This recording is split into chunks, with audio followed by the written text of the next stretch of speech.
वन्देऽहं श्रीगुरो श्रीयुतपदकमलं श्रीगुरून् वैष्णवांश्च श्रीरूपं साग्रजातं सहगण रघुनाथान्वितं तं सजीवं साद्वैतं सावधूतं परिजनसहितं कृष्णचैतन्यदेवं श्रीराधाकृष्णपादान् सहगण ललिता श्रीविशाखान्वितांश्च नमो ॐ विष्णुपादाय कृष्णप्रेष्ठाय भूतले श्रीमते भक्तिवेदान्त स्वामिनिति नामिने। नमस्ते सारस्वते देवे गौरवाणी प्रचारिणे निर्विशेष शून्यवादी पाश्चात्यदेशतारिणे आजनुलंबित भुजौ कनकावदातौ संकीर्तनैकपितरौ कमलायताक्षौ विश्वम्भरौ द्विजवरौ जुगधर्मपालौ वन्दे जगत्प्रियकरौ करुणावतारौ। जय श्री कृष्ण चैतन्य प्रभु नित्यानंद श्री अद्वैत गदाधर श्रीवासदि श्री गौर भक्तबिंद। हरे कृष्णा कृष्णा कृष्णा हरे हरे हरे राम राम राम हरे हरे। श्रुति छांदोग्याख्या वदति परमं ब्रह्म पूरकं स्मृति वैकुंठाख्यं वदति किल जद विष्णु सदनम शीतदीपं चान्ये विरलरसिकयं व्रजवनं नवद्वीपं वन्दे परमं सुखदं तच्चिद उदितम। नवद्वीप धामेर बर्णनार प्रसंगे आमरा সীমান্ত দ্বীপ, মধ্য দ্বীপ, সীমান্ত দ্বীপ, গদ্রুম দ্বীপ, মধ্য দ্বীপ অল্প একটু বাকি আছে। আজকে মধ্য দ্বীপের সীমান্ত শেষ করে কোলদ্বীপে প্রবেশ করব। কোলদ্বীপ সংসার সিন্ধু তরণে হৃদয়ম যদি সাত সংকীর্তনামৃত রসে রমতে মনশ্চেত প্রেমাম বুধৌ বিহরণে যদি চিত্ত বৃত্তি মায়াপুরাক্ষ নগরে বসতি কুরুস্ব। জ্বালা পোড়ার সংসার থেকে যদি মুক্ত হতে চাও, সংকীর্তনের রসে যদি আনন্দ পেতে চাও, মহাপ্রভুর প্রেমে বন্যায় যদি হাবুডুবো খেতে চাও, মায়াপুরে কুটির বেঁধে ভজন করো। মায়াপুরাক্ষ নগরে বসতি কুরুস্ব। প্রথমে গুরুদেবের চরণে প্রণতি নিবেদন করে তার কৃপা আশীর্বাদ প্রার্থনা করি। নমো ওং বিষ্ণু পাদায় কৃষ্ণ পৃষ্ঠায় ভূতলে শ্রীমতে জয় পতাকা স্বামী নীতি নামিনে নমো আচার্য পাদায় নিতাই কৃপা প্রদায়িনে গৌর কথা ধামদায় নগর গ্রাম তারিণে।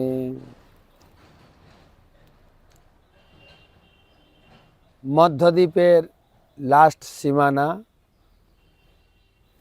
পঞ্চবেনী মহাপ্রয়াগ। আমরা কালকে কুরুক্ষেত্রে আটকে গেছিলাম। কুরুক্ষেত্র থেকে হেঁটে হেঁটে পঞ্চবেনী নিত্যানন্দ প্রভু বলে শুন সর্বজন পঞ্চবেনী রূপে গঙ্গা এথাই মিলন মন্দাকিনী অলকা সহিত ভাগীরথী গুপ্তভাবে এথাই আছেন সরস্বতী। অলকানন্দা, মন্দাকিনী, ভাগীরথী, সরস্বতী আর मानस गंगा भगवती। पश्चिमे যমুনা এসে ভগবতী তাহাতে মানস গঙ্গা গঙ্গা মানস গঙ্গা মহাবেগবতী। এই পাঁচটা নদীর মিলন। বেনি বলে না, মায়ারে যে বেনি বাঁধেন, তিনটা বেনি দিয়ে বেনি বাঁধেন, সেটা হচ্ছে ত্রিবেণী, গঙ্গা যমুনা সরস্বতীর মিলন প্রয়াগে। আর এটা হচ্ছে মহাপ্রয়াগ, মহাপ্রয়াগ। তার তীরে বসে হ্যাঁ আমরা প্রসাদ সেবন করি, কীর্তন, গঙ্গা পূজা এবং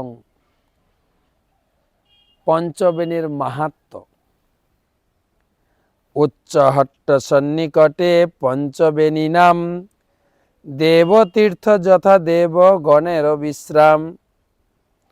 জাহ্নবী ত্রিধারা সরস্বতী যমুনা, মিলিয়াছে গৌরসেব করিয়া কামনা। গঙ্গার ত্রিধারা, ভাগীরথী, গঙ্গা, যমুনা, ত্রিধারা। আর তার সঙ্গে যুক্ত হচ্ছে আপনার মানস গঙ্গার ভগবতী। এই পাঁচটা নদীর মিলন। কোথাও কোথাও লেখা আছে গঙ্গা যমুনা সরস্বতী, তিন নদী তো আছেই, আর অলকানন্দা মন্দাকিনী, এই পাঁচ নদীর মিশ্র। তো মহাপ্রয়াগ বলিয়া ঋষিগণে, কোটি কোটি যজ্ঞ এতা কইলা ব্রহ্মাসনে। ব্রহ্মা তার মুনি ঋষিদের নিয়ে তিনি এখানে কোটি কোটি যজ্ঞ করেছেন। যজ্ঞ ব্রহ্মসত্র স্থান এই মহিমা অপার, হেতা স্নান করিলে জন্ম নহে আর। এখানে স্নান করলে আর জন্ম হবে না। তো ব্রহ্মা এখানে যজ্ঞ করেছিলেন। আমাদের পরম পূজ্য শ্রী শ্রীমৎ গৌরাঙ্গ প্রেম স্বামী মহারাজ বলেন যে ব্রহ্মা এই স্থানে এসেছিলেন মুনি ঋষি, ব্রাহ্মণ, দেবর্ষি, ব্রহ্মর্ষি, রাজর্ষি সবাইকে নিয়ে এসে এখানে যজ্ঞ করবেন। ব্রহ্মা তার স্ত্রীকে সাবিত্রীকে সঙ্গে নিয়ে এসেছেন।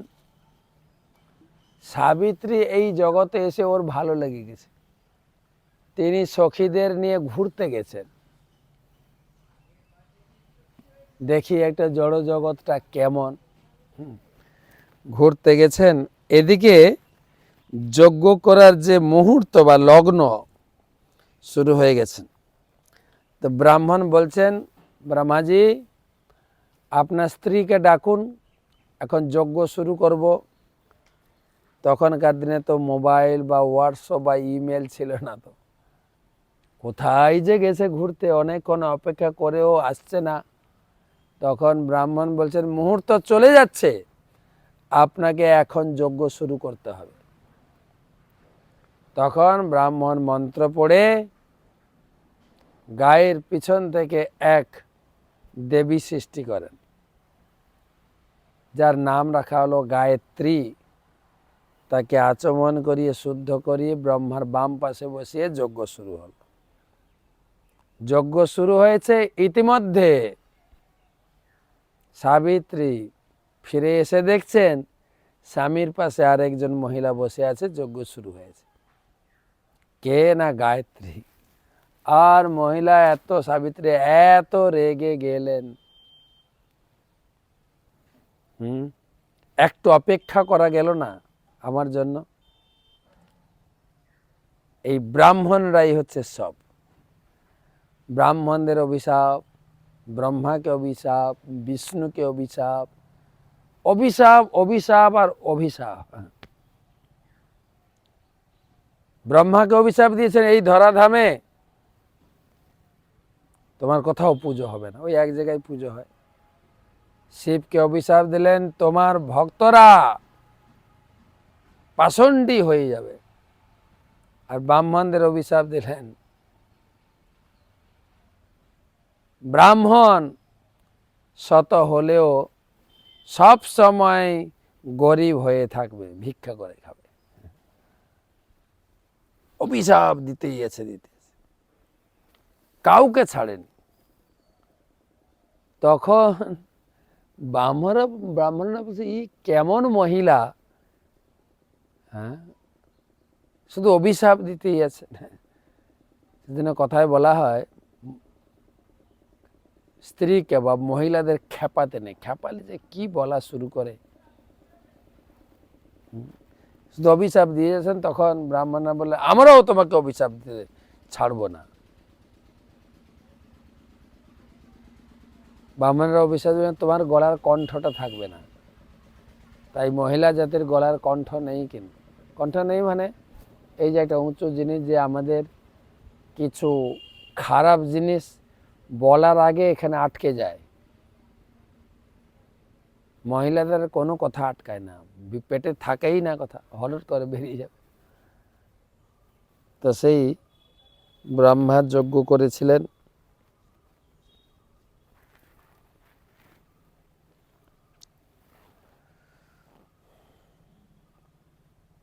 ঋষিরা বললেন, স্ত্রী হচ্ছে অর্ধাঙ্গিনী। ওখানে বিচার হলো, পুরুষরা যা মানে স্বামী যা পুণ্য করবে, স্ত্রী তার হাফ ভাগ পেয়ে যাবে।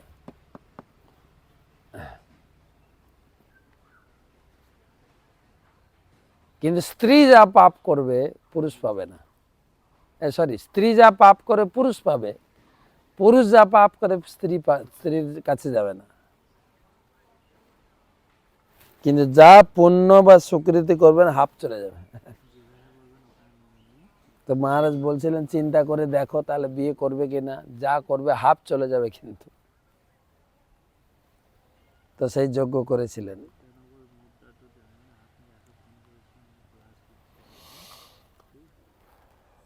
গণ সহ গৌরহরি যথা করি স্নান, কলিপাপ হইতে তীর্থে কৈল পরিত্রাণ। পঞ্চবেণী হেন তীর্থ এ 14 ভুবনে, নাহি দেখি বেদব্যাস আর ঋষিগণে। জলে স্থলে অন্তরিক্ষে ত্যাজিয়া জীবন, সর্বজীব পায় শ্রী গোলক বৃন্দাবন। ধামটা এত পাওয়ারফুল ধাম পঞ্চবেণী। ওখানে ডাঙায় জলে বা জল মানে প্রচুর স্রোত, মরে যাওয়ার মতোই টেনে নিয়ে চলে যাবে। জলে স্থলে বা অন্তরিক্ষে, ওই এলাকার ভিতরে কেউ যদি মরে সরাসরি ভগবত ধামে যাবে, তবে আত্মহত্যা করতে যায় না। জলে স্থলে অন্তরিক্ষে ত্যাজিয়া জীবন, সর্বজীব পায় শ্রী গোলক বৃন্দাবন। কবে পঞ্চবেণী জলে করিয়া স্বপন, শ্রী গৌরাঙ্গ পাদ পদ্ম করিব স্মরণ। ভক্তবিনোদ ঠাকুর বলছেন, গৌর পাদ পদ্ম পুত বাড়ি অঞ্জলি ভরিয়া, পিয়াধন্য হব গৌর প্রসঙ্গে মাতিয়া। তো সেই পঞ্চবনী স্থানে আমরা মধ্যদ্বীপের পরিক্রমা সম্পূর্ণ করে আমরা এগিয়ে যাচ্ছি কলদ্বীপ বা নবদ্বীপ শহর।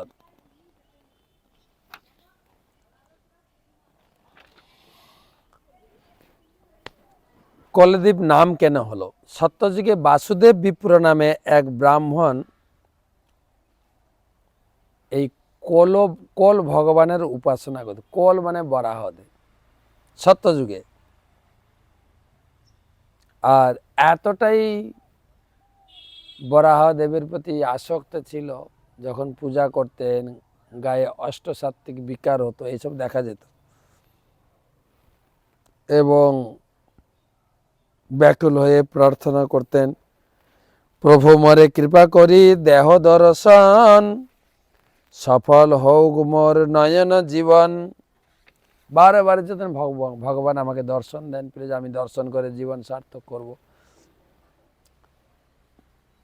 তো একদিন কলদেব তার সামনে প্রকাশিত হয়েছেন। অত্যন্ত সুন্দর এবং বৃহৎ প্রকাণ্ড শরীর নিয়ে সে বাসুদেব বিপ্রের সামনে কলদেব আবির্ভূত হয়েছেন। তার অঙ্গের শোভা অত্যন্ত মনোহর, দিব্য কলেবর নানা রত্নে ভূষিত। এইরকম মনোহরকারী রূপ দর্শন করে বাসুদেব বিপ্র বারবার ভগবানকে প্রণাম করছেন, মাটিতে গড়াগড়ি যাচ্ছেন আর বলছেন, আমি ধন্য, আমি ভগবানকে সচক্ষে দর্শন করেছি। বরাহদেব বলেন, এ বৎস ব্রাহ্মণ বাসুদেব, তুমি আমার ভক্ত প্রধান, তোমার ভক্তিতে আমি সন্তুষ্ট, নবদ্বীপে এই ধামে আমি প্রকটিত হব, আর সেই সময় পৃথিবীতে যত তীর্থ আছে আমি নবদ্বীপে নিয়ে আসব। এই স্থানেই ব্রহ্মার যজ্ঞে আমি প্রকাশিত হয়ে হিরণ্যাক্ষকে বধ করেছিলাম। এই হচ্ছে পরম পবিত্র ভূমি, তুমি এই পরম পবিত্র ভূমি নবদ্বীপের সেবা করো। সমস্ত তীর্থই এখানে বাস করছে, নবদ্বীপ বাস করলে সমস্ত তীর্থ বাস হয়। পুনরায় বরাহদেব বলছেন, ধন্য তুমি নবদ্বীপে সেবিলে আমায়, শ্রী গৌরাঙ্গ প্রকট কালে জন্মিবে তাই, অনায়াসে দেখিবে সে মহাসংকীর্তন, অপূর্ব গৌরাঙ্গ রূপ তুমি পাবে দর্শন। ভগবান হিরণ্যাক্ষ বা ভগবান বরাহদেব হিরণ্যাক্ষকে, সেই বরাহদেবের মূর্তি প্রকাশিত হয়ে তিনি ভবিষ্যৎবাণী করছেন, এখানে গৌরাঙ্গ আসবেন, কীর্তন করবেন। পর্বত প্রমাণ কোল বিপ্রে দেখা দিল, এই হেতু কোলদ্বীপ পর্বত আক্ষ হইল। পর্বত প্রমাণ বৃহৎ সেই কোল ভগবান বরাহ ভগবান বাসুদেব বিপ্রের সামনে প্রকাশিত হয়েছিলেন, সেই জন্য সেই দ্বীপের নাম কোলদ্বীপ। এই স্থান দর্শনে নাসে সর্ব অমঙ্গল, মিলয়ে দুর্লভ প্রেম ভক্তি সুনির্মল, এথা বাস কইলে পূর্ণ হয় অভিলাষ, নবদ্বীপে দেখে গৌরচন্দ্রের বিলাস। গৌরচন্দ্রের বিলাস ভূমি সেই নবদ্বীপ ধাম।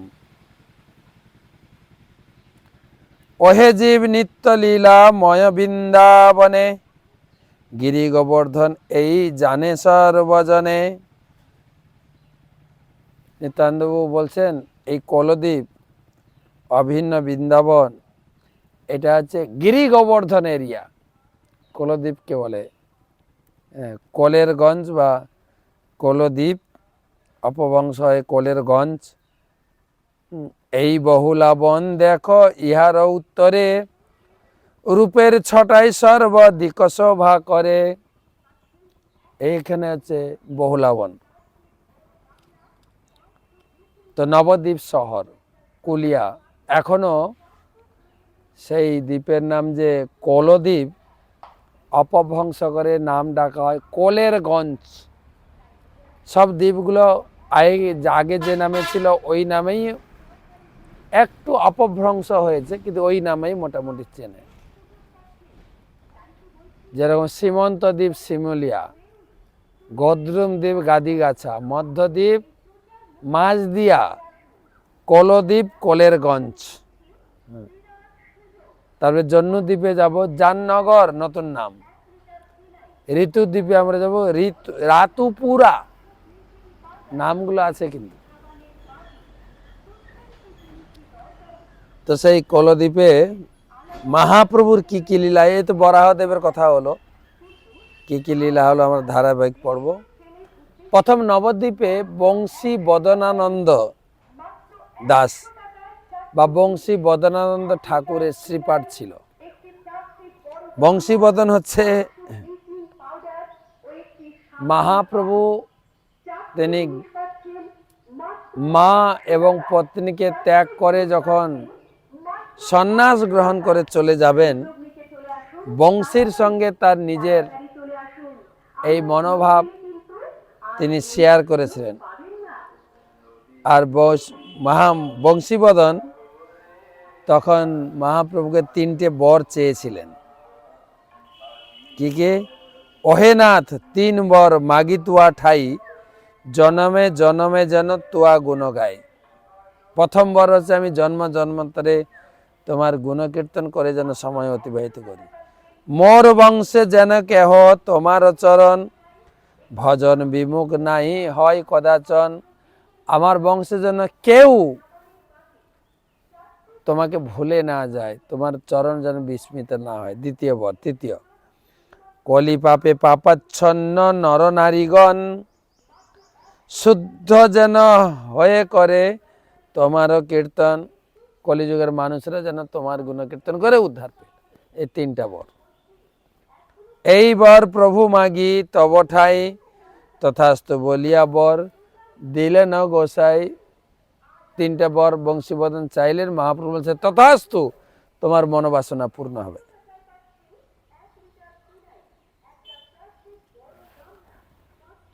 আর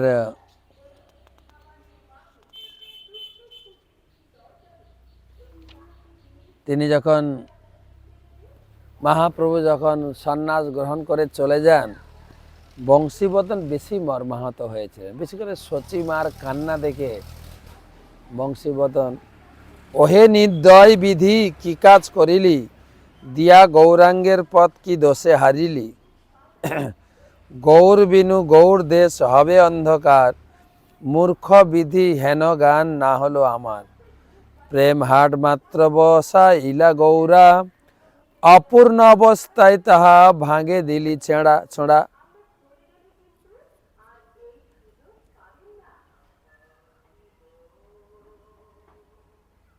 আর গৌরাঙ্গের উদ্দেশ্যে ভাব ব্যক্ত করে বলছেন, আর না হেরিব প্রসর কপালে অলকা তিলক সাজ, আর না হেরিব সোনার কমলে নয়নে খঞ্চন নাচ। আর না হেরিব শিবাস মন্দিরে ভকত চাতক লইয়া, আর না নাচিবে আপনার ঘরে, আর না দেখিব চাইয়া। আর কি দু ভাই নিতাই নিমাই, নাচিবে এক ঠাই, নিমাই বলিয়া ফুকরি সদাই, নিমাই কোথাও নাই। নিদয় কেশব ভারতী আসিয়া, মাথায় পাড়িল বাজ, গৌরাঙ্গ সুন্দর না দেখি কেমনে রহিব নদিয়া মাছ।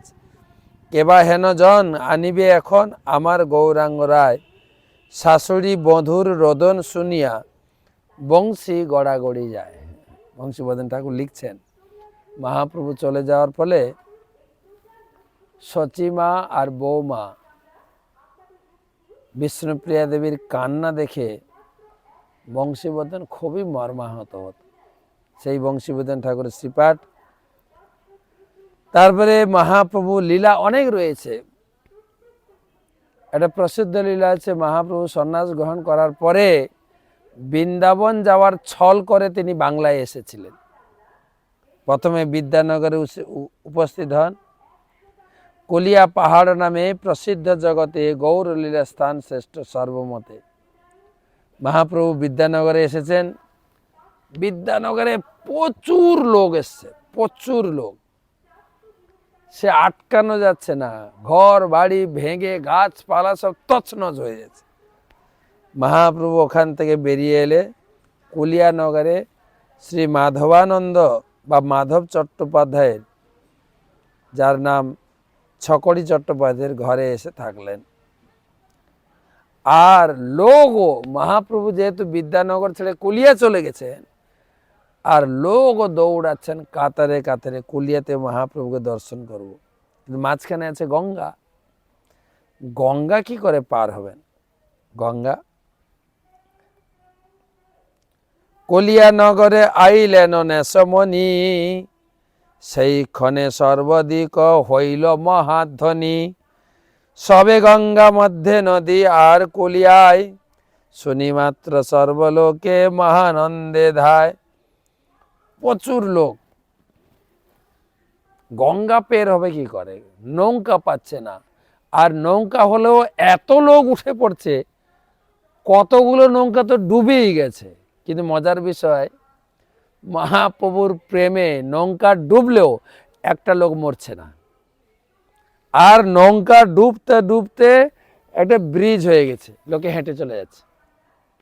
কত নৌকা ডুবেছে যে আর গঙ্গাও সবাইকে রাস্তা করে দিয়েছেন মহাপ্রভু দর্শনের জন্য। কেউ সাঁতারে, কেউ হেঁটে, কেউ লাঠির উপরে দাঁড়িয়ে, বিভিন্নভাবে লোকে দলছে।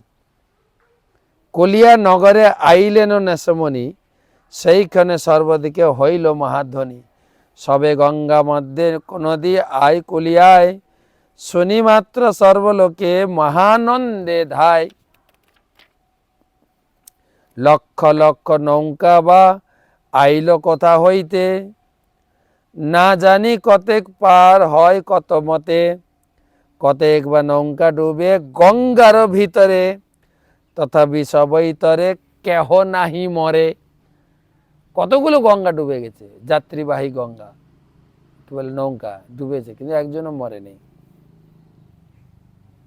নৌকা ডুবিলেই মাত্র গঙ্গা হয় স্থল, হেন চৈতন্যের অনুগ্রহ ইচ্ছা বল। নৌকা ডুবে ডুবে স্থল হয়ে গেছে, রাস্তা হয়ে গেছে।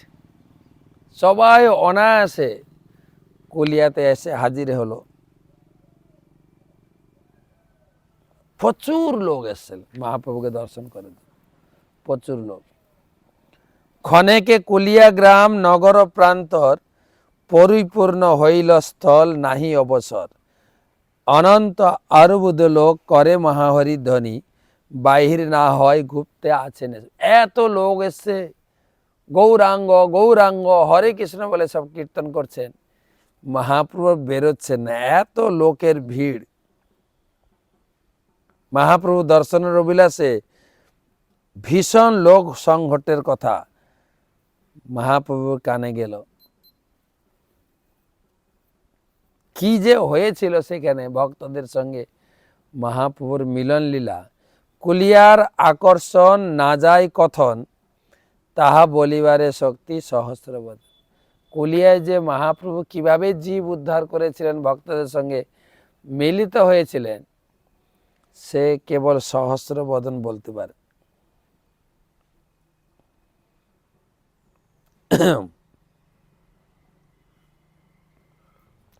তারপরে বিদ্যাবাচস্পতি ছিলেন।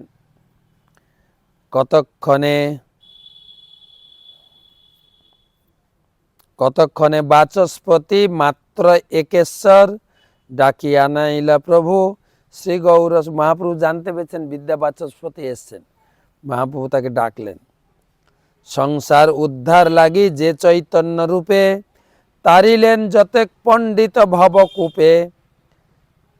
সে গৌর সুন্দর কৃপা সমুদ্রের পায়, জন্ম জন্ম মোর চিত্ত বসুক সদায়।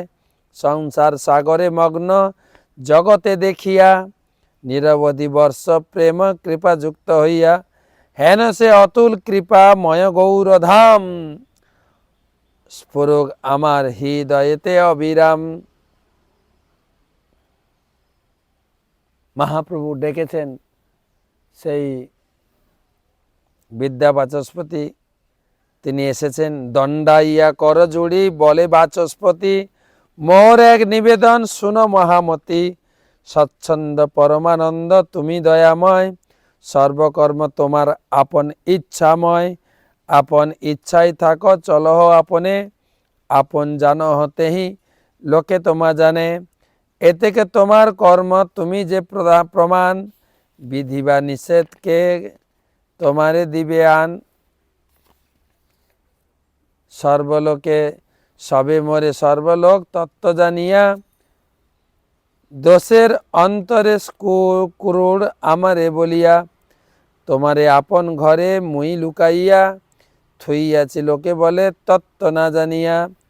তুমি প্রভু তিলার্ধে বাহিরে হইলে, তবে মোরে ব্রাহ্মণ করিয়া লোকে বলে। বিদ্যা বাচস্পতি গেছেন আর মহাপ্রভুকে বলছেন, প্রভু সবাই আমাকে দোষ দিচ্ছে, আমি নাকি তোমাকে লুকিয়ে রেখেছি, দয়া করে তুমি সবাইকে দর্শন দিয়ে কৃপা করো। আর মহাপ্রভু বিদ্যা বাচস্পতির কথা শুনে হাসতে হাসতে ভক্তদের মনোবাঞ্ছা পূর্ণ করার জন্য ঘর থেকে বেরিয়ে তিনি দাঁড়িয়ে দর্শন দিলেন।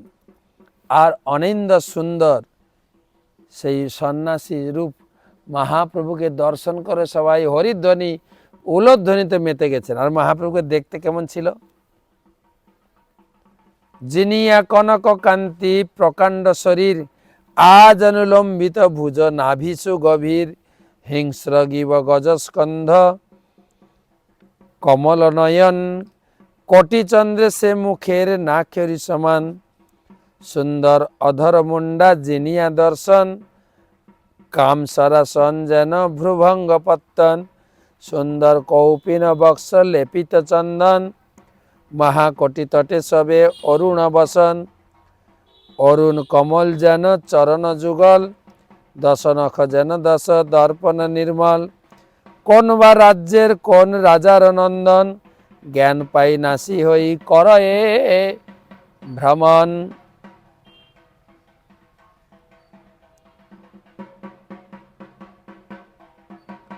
ব্রহ্মলোক শিবলোক আদি যত লোক, সে সুখের কণা লেসে সবাই অশোক, যোগীন্দ্র মনীন্দ্র মত্ত যে সুখের লেসে, তাহা করায়েন পৃথিবীতে ন্যাসি বেশে।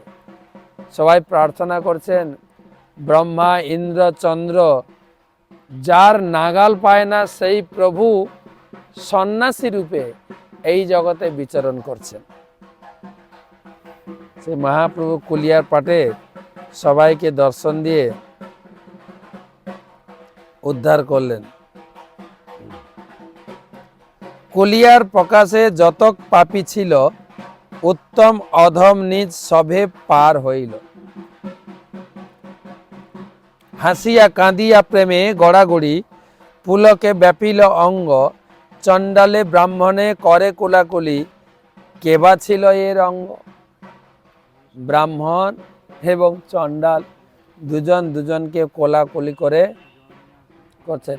এই কোলাকুলি রঙ্গ মহাপ্রভু করিয়েছিলেন। এতক্ষণ যে কুলিয়ার কথা শুনলেন, চৈতন্য ভাগবত বলা হয়েছে কুলিয়া গ্রামেতে চৈতন্যের পরকাশ, ইহার শ্রবণে সর্ব কর্ম বন্ধ নাশ।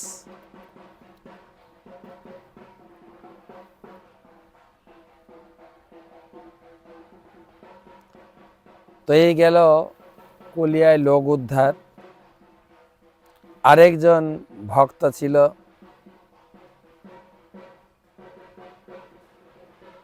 যাকে মহাপ্রভু এখানে উদ্ধার করেছেন। তার নাম হচ্ছে দেবানন্দ পণ্ডিত।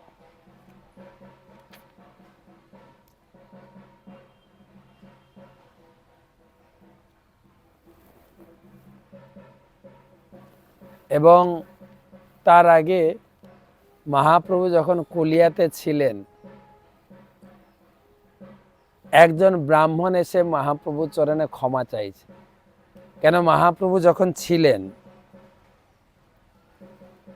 তখন মহাপ্রভু কখনো ভাবের আবেশে গোপী গোপী গোপী বলে কীর্তন করছিলেন। তখন জনৈকে ব্রাহ্মণ তার নিন্দা করেন, এ বেটা গোপী গোপী কেন করো, কৃষ্ণ নাম গাও। আর মহাপ্রভু যখন সন্ন্যাস গ্রহণ করে কুলিয়া ভ্রমণে এসেছিলেন, তখন ব্রাহ্মণ গিয়ে ক্ষমা চাইছেন। এক ব্রাহ্মণ বলছেন, বিপ্র বলে প্রভু মোর এক নিবেদন, আছে তাহা কহ যদি মানি দেহমান, ভক্তির প্রভাবময়ী পাপী না জানিয়া, বহু নিন্দা করিয়াছি আপনা খাইয়া, কলিযুগে কিসের বৈষ্ণব কীর্তন, এই মতো অনেক বলিনু অনুক্ষণ, এবে প্রভু সে পৃষ্ঠ কর্ম সংমরিতে, অনুক্ষণ চিত্ত মোর দহে সর্বমতে, সংসার উদ্ধার সিংহ তোমার প্রতাপ, কহ মরে কেমতে খণ্ডয়ে সেই পাপ। আমি তো তোমার অনেক নিন্দা করেছি, কলিযুগে এ কেমন আবার উচ্চস্বরে কীর্তন করো, এই বিষয়ে অনেক বলেছি, কিন্তু এখন বুঝতে পারছি না আমার অপরাধ হয়েছে। মহাপ্রভু বলছেন, সে অপরাধ ক্ষমা ভিক্ষা করছেন। মহাপ্রভু বলছেন, শুন বিপ্র বিষ করি যে মুখে ভক্ষণ, সেই মুখে করি যদি অমৃত গ্রহণ। বিষ হয় জীর্ণ, দেহ হয় তো অমর, অমৃত প্রভাবে এবে শুনাও উত্তর। না জানিয়া যত তুমি করিলে নিন্দন, কেবল বিষ তুমি করিলে ভজন। পরম অমৃত এবে কৃষ্ণ নাম গাও, কৃষ্ণ গুণ নাম নিরমধি সেই মুখে কর তুমি পান। যে মুখে করিলে তুমি বৈষ্ণব নিন্দন, সেই মুখে কর তুমি বৈষ্ণব বন্দন। সভা হইতে ভক্তির মহিমা বাড়াইয়া, গীত কবিত্ব বিপ্র কর তুমি গিয়া। কৃষ্ণ যশ পরমানন্দ অমৃতে সবার, নিন্দা বীজ যত সব করিব সংহার। এই কই স্বভাবে তোমারে না কেবল, না জানিয়া নিন্দা করিলেন যে সকল। আর যদি নিন্দা করব কভু না চরে, নিরবধি বিষ্ণু বৈষ্ণবের স্তুতি করে। এ সকল পাপ ঘুচে এই সে উপায়ে, কোটি প্রায়শ্চিত্ত অন্যথা নাহি যায়। চলো বিপ্র কর গিয়া ভক্তির বর্ণন, তবে সে তোমার সর্ব পাপ বিমোচন। ব্রাহ্মণ যখন মহাপ্রভু চরণে ক্ষমা চাইলেন, মহাপ্রভু বলেন যে মুখ দিয়ে বৈষ্ণব নিন্দা করে বিষ খেয়েছ, সেই মুখে বৈষ্ণবের বন্দনা, ভগবানের গুণ কীর্তন করে অমৃত পান করে বিষ নষ্ট করো। এছাড়া আর কোনো উপায় নেই।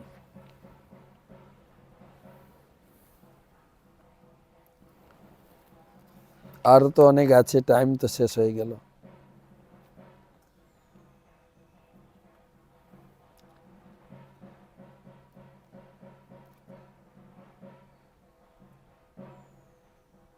তো নবদ্বীপে দেবানন্দ পণ্ডিত বাস করতেন। তার খুব নাম ডাক ছিল। তিনি ভাগবত পাঠ করতেন, বহু লোক আসতো ভাগবত পাঠ শুনতে। এবং পাষণ্ডিতদের কাছে তিনি একদিন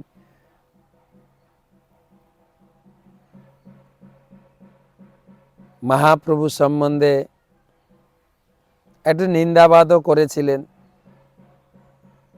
দেবানন্দ পণ্ডিত সেই বক্রেশ্বর পণ্ডিতের সঙ্গ লাভ করে উদ্ধার পেয়েছিলেন।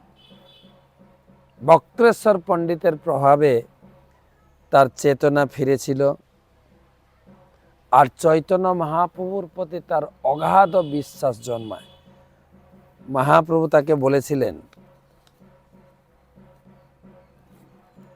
যখন দেবানন্দ পণ্ডিত আসে, দণ্ডবৎ দেবানন্দ পণ্ডিত করিয়া, রহিলেন এক ভিতে সংকোচিত হইয়া।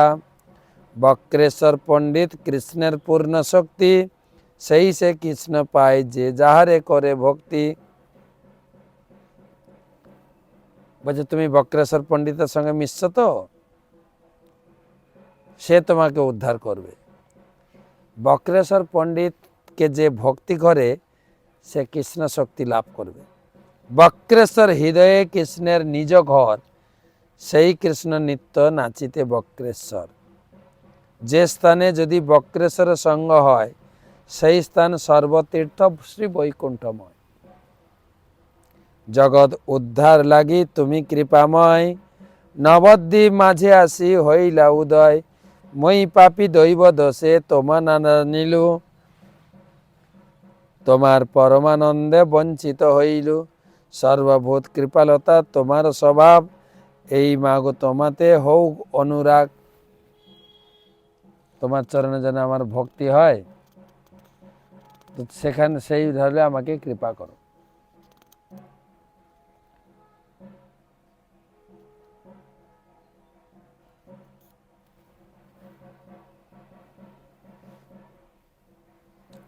একদিন দেবানন্দ পণ্ডিত ভাগবত পাঠ করছেন। তিনি নিজে নিজে বলছেন, প্রভু এক নিবেদন প্রভু তোমার চরণে, কি করি উপায় প্রভু বল কলহ আপনে। মুই অসর্বজ্ঞ সর্বজ্ঞের গ্রন্থ লইয়া, ভাগবত পড়াও আপনে অজ্ঞ হইয়া। কি ব্যাখ্যা নিমু পড়া মিমু বা কেমনে, ইহা মোরে আজ্ঞা প্রভু করহ আপনে। আমি ভাগবত পড়তে চাই, কিন্তু আমি তো অজ্ঞ, ভাগবত ভালো করে বুঝি না। তখন দেবানন্দ পণ্ডিতকে লক্ষ্য করে মহাপ্রভু একটা জগৎকে শিক্ষা দিলেন, যেনরূপ মৎস্য কুর্ম আদি অবতার আবির্ভাব তিরোভাব যেন তা সবার, এই মতো ভাগবত কারো কৃত নয়, আবির্ভাব তিরোভাব আপনেতে হয়। ভক্তিযোগে ভাগবত ব্যাসের জিভায়, স্ফূর্তি সে হইল মাত্র কৃষ্ণের কৃপায়। এই ভাগবত তো সাধারণ জিনিস নয় তো। যেরকম মৎস্য কুর্ম বরাহ তার যেরকম আবির্ভাব তিরোভাব হয়, ভাগবতেরও সেরকম।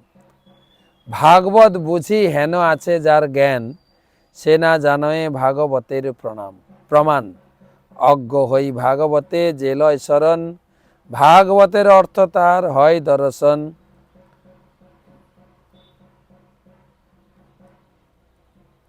বেদশাস্ত্র পুরাণ কহিয়া বেদব্যাস, তথাপি চিত্তের নাহি পায়েন প্রকাশ। যখন শ্রীমদ্ ভাগবত জিভাই পুরিল, ততক্ষণে চিত্তবৃত্তি প্রসন্ন হইল। আদি মধ্য অবসানে তুমি ভাগবতে, ভক্তিযোগ মাত্র ব্যাখ্যানীয় সর্বমতে। ভাগবত সাধারণ বস্তু নয়, তো সবাই বুঝতে পারবে না। তো কেউ যদি তোমাকে কৃপা করে, ভাগবতের কৃপায় তুমি ভাগবতকে বুঝতে পারো। দেবানন্দ পণ্ডিতকে উদ্ধার করেছিলেন। তো নবদ্বীপ শহরে অনেক গৌড়ীয় মঠ আছে, বিশেষ করে পৌড় মায়া মন্দির। সীমন্ত দ্বীপের কথা বলেছিলাম, সীমন্ত দ্বীপে যে সীমন্তনী মাতা গৌরাঙ্গ মহাপ্রভু কৃপা লাভ করলেন, তিনি এখন স্বরূপে এই কলদ্বীপে বিশাল বটগাছের নিচে তিনি সেবিত হচ্ছেন। পৌড়মায়া গৌর দাসী অধিষ্ঠাত্রী দেবী, সর্বযুগে এই স্থানে থাকে গৌর সেবী। অতি কর্ম দোষে যার বৈষ্ণবেতে দোষ, তারে মায়া অন্ধ করে দেয় না ক্লেশ। কিন্তু যদি বৈষ্ণবে অপরাধ থাকে, তবে দূর করে তারে কর্মের বিপাকে। এখানে পৌড়মায়া দেবী তিনি রয়েছেন, তিনি সবাইকে গৌর ভক্তি দান করার জন্য। আর ধামেশ্বর মহাপ্রভু, যখন মহাপ্রভু সন্ন্যাস গ্রহণ করে চলে গেলেন, বিষ্ণুপ্রিয়া দেবী অত্যন্ত বিরহ কাতর হলেন। খাওয়া দাওয়া জল পানীয় সব ত্যাগ করেছিলেন। মহাপ্রভু স্বপ্নযোগে বিষ্ণুপ্রিয়ার কাছে এসে বলছেন, আমার জন্য কেন মিছা তুমি রোদন করছো?